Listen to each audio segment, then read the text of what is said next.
Olá, boa tarde. Segunda-feira, dia 29 de janeiro de 2018, semana começando, então vamos aos destaques de hoje do Legislativo, de Campinas e do esporte da cidade. Projeto de lei para que empresas contratem moradores em situação de rua é vetado pela Prefeitura. Vereador Fernando Mendes diz que vai fazer mudanças no texto para ser aprovado. Feriados em 2018 podem gerar um prejuízo no comércio da região de Campinas de até 375 milhões de reais. No quadro Giro Ambiental, mortes de macacos podem gerar um desequilíbrio ambiental. Medo da febre amarela se espalhar está entre o motivo, mesmo a doença não passando do animal para os seres humanos. E no esporte, Guarani e Ponte Preta vencem na rodada.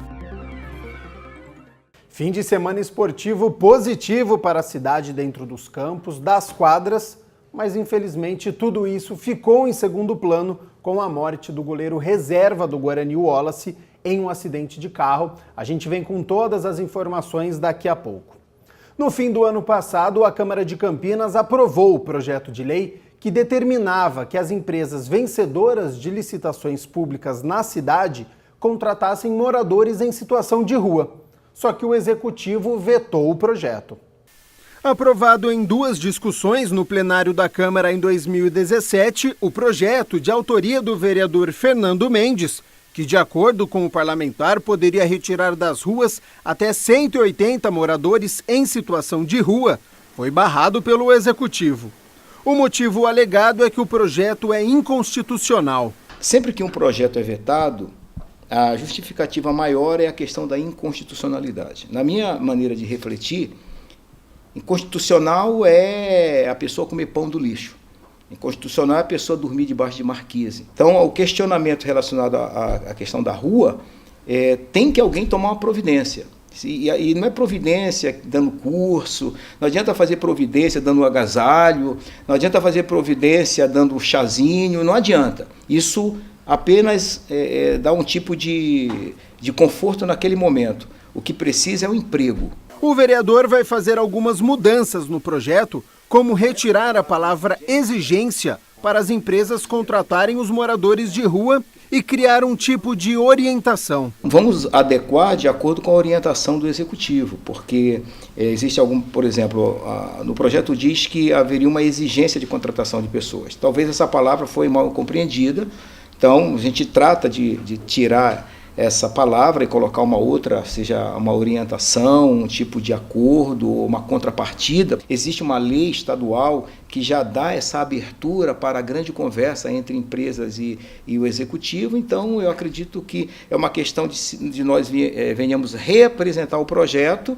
e de uma forma mais organizada para que não dê esse tipo de problema. O novo projeto vai ser protocolado nas próximas semanas e vai ter que passar por votações na Câmara.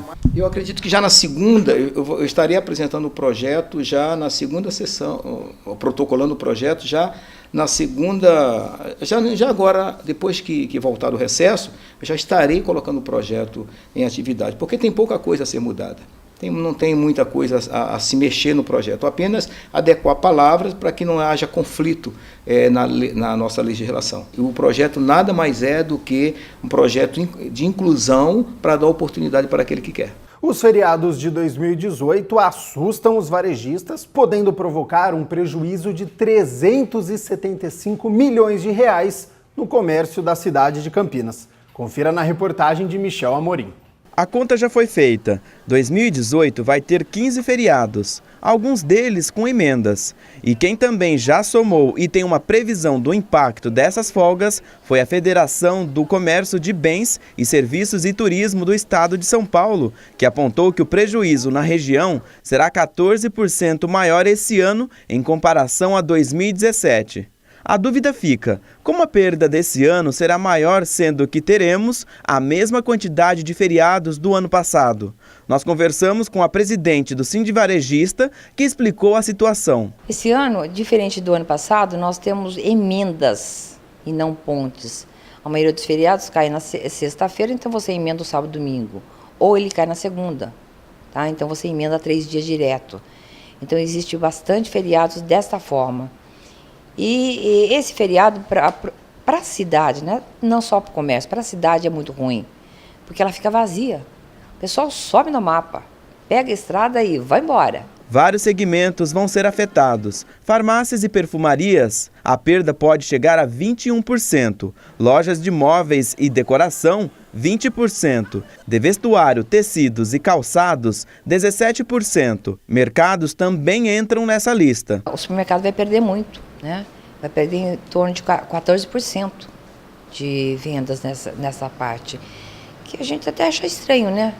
No feriado, eu acho que eu vou buscar mais uma carninha para queimar, mais uma cervejinha, mas essa é a previsão de queda. Para esse economista, as folgas durante o ano podem contribuir de alguma forma para o desenvolvimento do país. Os feriados, apesar de você ter esse problema, digamos assim, da indústria e do comércio pagarem por essas horas que o trabalhador está parado, você teria uma contrapartida num certo ganho de produtividade por esse alívio que os trabalhadores estão tendo nesse momento em que eles enfrentam esse estresse do dia a dia. Eles podem, eventualmente, 15 dias do ano, você ter um certo descanso. Ainda de acordo com o professor, o comércio deixa de ganhar por um lado e incentiva outro que acaba ganhando com o feriado. Você tem um trabalhador descansando, mas ele vai sair, ele vai ao teatro, ele vai ao cinema, ele vai aos shoppings, ele vai para as instâncias turísticas, então ele está consumindo. A presidente do Sindivarejista comentou que ações devem ser tomadas para amenizar o prejuízo. A orientação que a gente dá para o nosso comerciante é tentar fidelizar aquele cliente e avisar: olha, você, meu cliente, esse final de semana prolongado, que nós vamos ter um feriado prolongado, nós estaremos com as portas abertas e temos uma grande surpresa para você, tá? Então, tentar, de alguma forma, promover e fidelizar aquele cliente fixo dele. Mas que é bom feriado para descansar e viajar, isso ninguém pode negar.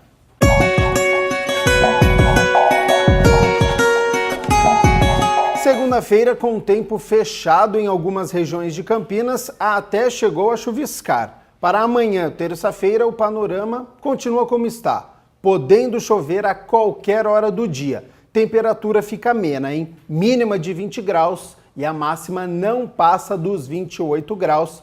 A partir de quarta-feira, o tempo deve mudar e aí sim, chega o sol, calor, sem previsão de chuva. Quem está pensando em viajar para passar o carnaval em áreas consideradas de risco de contaminação da febre amarela, tem que se apressar, hein? A vacina contra a doença demora 10 dias para surtir efeito e está disponível em todos os postos de saúde de Campinas. Confira a quarta e última reportagem da repórter Ana Brasil.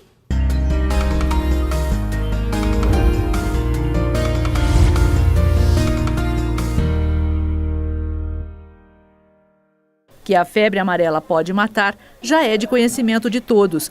Cerca de 15% das pessoas acometidas desenvolvem quadros graves e metade desse número pode chegar a óbito.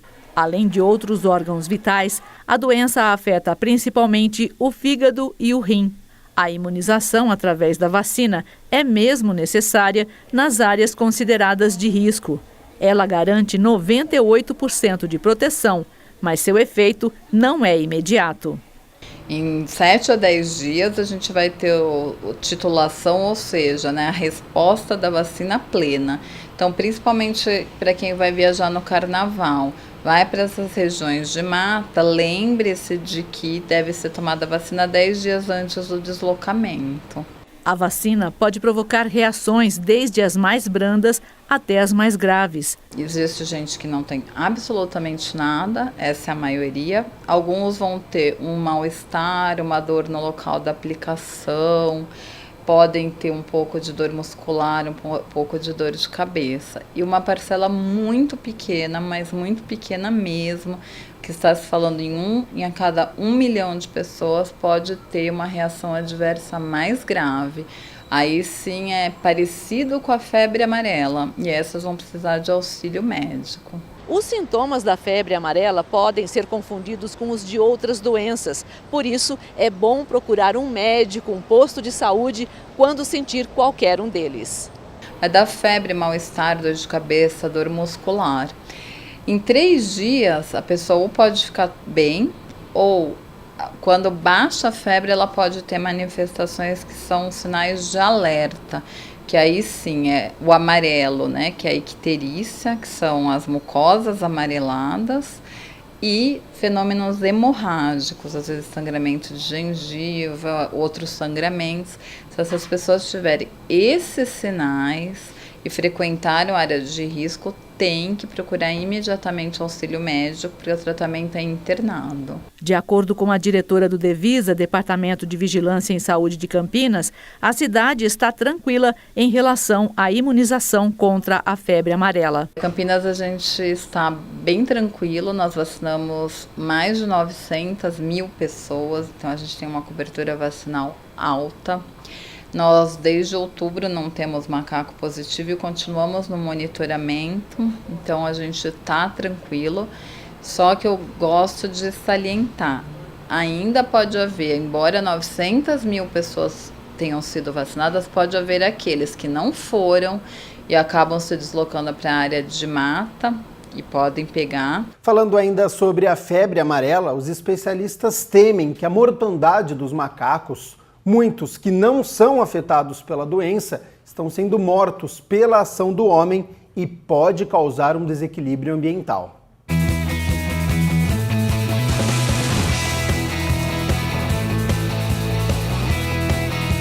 Passeios nas trilhas da mata ou de bike. Esse contato com a natureza já não é tão mais tranquilo desde que começou no ano passado o registro de casos de febre amarela em nossa região.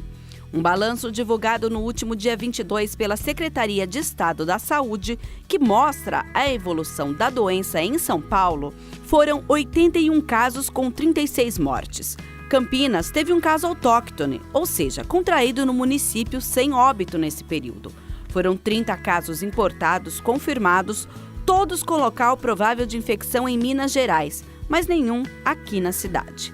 A febre amarela em macacos, a partir de julho de 2016, teve notificações em 253 municípios do estado e desses, 55 confirmaram a circulação do vírus. O Giro Ambiental de hoje vai falar sobre um problema muito sério que é a mortandade dos macacos devido à febre amarela e também devido à ação do homem e suas consequências. Quem vai conversar com a gente agora é o Paulo Anselmo, diretor do DPBEA, o Departamento de Bem-Estar Animal aqui de Campinas. Paulo, que tipo de preocupação hoje as autoridades têm a esse respeito? A febre amarela é uma zoonose importante. E ela ocorre hoje no ambiente selvagem, né, com a transmissão de mosquito para os macacos, né, e outro mosquito, e ocasionalmente pessoas que adentram a mata podem contrair a doença. A grande preocupação é na urbanização dessa doença, porque o Aedes aegypti, que transmite a dengue, ele também pode transmitir a febre amarela. Essa é a maior preocupação no momento. Algumas espécies de macacos, particularmente os bugios, eles são extremamente sensíveis ao vírus amarílico. Então ele contrai essa doença e ele acaba morrendo. Para a nossa espécie, né, para os humanos, é um indicador importante do que está tendo a transmissão da doença. Macacos encontrados envenenados, mortos a pauladas ou a pedrada, às vezes as pessoas vão fazer uma trilha e acabam se deparando com esses macacos e tem esse tipo de ação. Isso resolve alguma coisa? Além de não resolver, gera um problema, não só para a conservação, mas também para a saúde, né? Porque os mosquitos eles acabam se alimentando dos macacos. Se você tira essa fonte de alimentação, eles vão procurar outras fontes de alimentação. E pode ser humano. Algumas espécies de aimagogos, eles conseguem se dispersar por até 6 km. e eles sobrevivem bem em áreas degradadas. Então ele pode começar a ir para o peridomicílio, é um risco também que a gente encontra. Aí, por exemplo, seriam as comunidades que moram perto das matas, seria isso, esse maior risco? O mosquito vai querer se alimentar de alguém, né? Então vai aumentar o repasto sanguíneo nas pessoas, vai aumentar a quantidade de alimento que ele vai procurar. Matar animais é considerado crime ambiental pelo artigo 29 da Lei 9.605 de 1998. Além disso, a mortandade da população de macacos pode acarretar sérios problemas ambientais. É um problema ecológico muito importante. Dá um exemplo para nós, para quem está em casa, entender que tipo de consequência seria a falta do macaco. Se eu não tenho uma regeneração da mata, a mata não faz mais a fixação do oxigênio, né, e não produz água, ela não retém a água no lençol freático. Se ela não retém água no lençol freático, ele corre para o rio e corre, se não chover, falta água na cidade. Mas que ação teria o macaco nesse contexto, então? O macaco, ele que determina quais espécies. A dispersão envolve o animal levar a semente e a semente germinar. Nas nossas matas, mais de 80% das espécies arbóreas, elas se reproduzem por zoocoria, ou seja, a semente só germina se ela passar no intestino de alguns animais. Então, se esses animais vão sendo tirados da mata, muitos tipos, espécies arbóreas não conseguem deixar descendentes. E isso vai causando uma série de problemas, uma cadeia de eventos que vão gerando problemas ambientais graves. Apesar do momento em que é preciso todo cuidado, o diretor dá dicas de como curtir a natureza sem riscos. Olhar o macaco não pega doença. Se a pessoa está vacinada, se não está vacinada, é bom não ir nessas áreas. Se está vacinada e vai ver o macaco, não significa que só de olhar ele vai te transmitir. Precisa do mosquito e ele não tem essa importância de reservatório da febre maculosa, da febre amarela. O reservatório é o próprio mosquito. O mosquito que ele, uma vez infectado, ele transmite o vírus para os seus descendentes. Então o mosquito que é o reservatório, não o macaco. Então não adianta matar o macaco.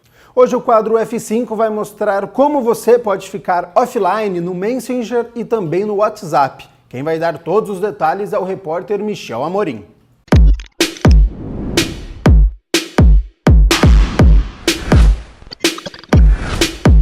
Olá, vivemos numa época em que ficar offline é difícil, mas no F5 de hoje você vai aprender como ficar invisível no Messenger do Facebook e no WhatsApp. Abra o Messenger e vá na aba Pessoas. Lá no topo da página tem as opções Todos e Online.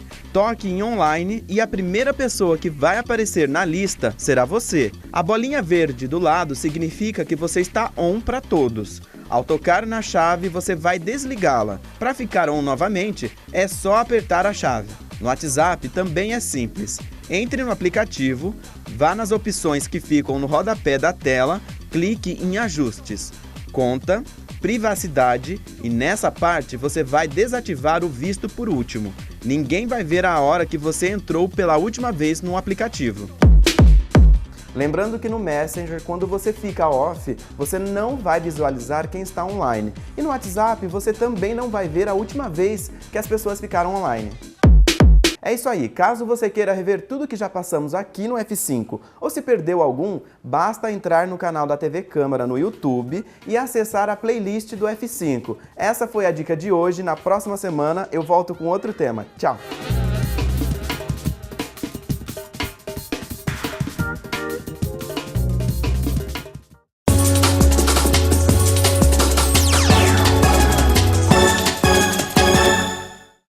No Brinco de Ouro, o Guarani segue 100% na Série 2, vitória contra o Água Santa. Logo aos 12 minutos de jogo, de pênalti, Bruno Mendes bateu com categoria no canto, 1-0 Bugre. 5 minutos depois, Rondinelli chutou. O goleiro espalmou e no rebote, na entrada da área, Bruno Nazário bateu firme e ampliou 2-0.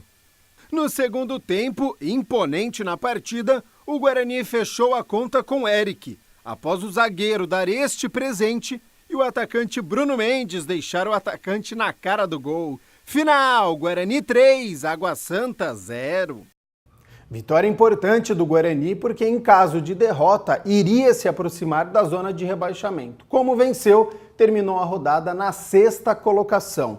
Muita festa na sexta-feira, mas no sábado veio a notícia da morte do goleiro Wallace Ribeiro Barato, de apenas 22 anos, que estava dirigindo para a cidade de Ribeirão Preto, onde iria encontrar familiares. O veículo capotou e atravessou o canteiro. O passageiro, Guilherme Bruno de Freitas, de 23 anos, foi encaminhado à Santa Casa de Limeira sem ferimentos profundos e o estado de saúde é estável. Bom, seguindo no plano esportivo, no Campeonato Paulista da Série A, a Ponte Preta foi até Sorocaba e venceu mais uma fora de casa, 1-0 para cima do São Bento, gol no segundo tempo do meio-campista Marciel. A Macaca interrompeu a série de 2 derrotas em casa e segue 100% longe do Moisés Lucarelli. Com a vitória de ontem e a derrota do São Paulo no clássico contra o Corinthians, a Macaca é a líder do Grupo B. Mais 2 vitórias aqui no Câmara Notícia, hein? Na Superliga Feminina de Vôlei, o Renata Valinhos recebeu o SESI e venceu. Olha que notícia boa! 3-1 para as meninas da região. Parciais de 30-28, 25-14, perdeu o terceiro set, 21-25 e 25-23 no quarto set. Valinhos agora possui 2 vitórias e 14 derrotas na Superliga. E na 4ª rodada da Liga de Basquete Feminino, o Veracruz Basquete venceu o Santo André no ginásio do Paineiras por 98-71. Ariadna foi a cestinha da partida com 22 pontos. Carla, em 16 minutos, marcou 18 pontos. 4 jogos, 4 vitórias. Campinas vai renascendo para o basquete, que é uma ótima notícia, né? Já está na liderança da competição. Câmara Notícia fica por aqui, a gente se vê amanhã, 12:30. Até lá!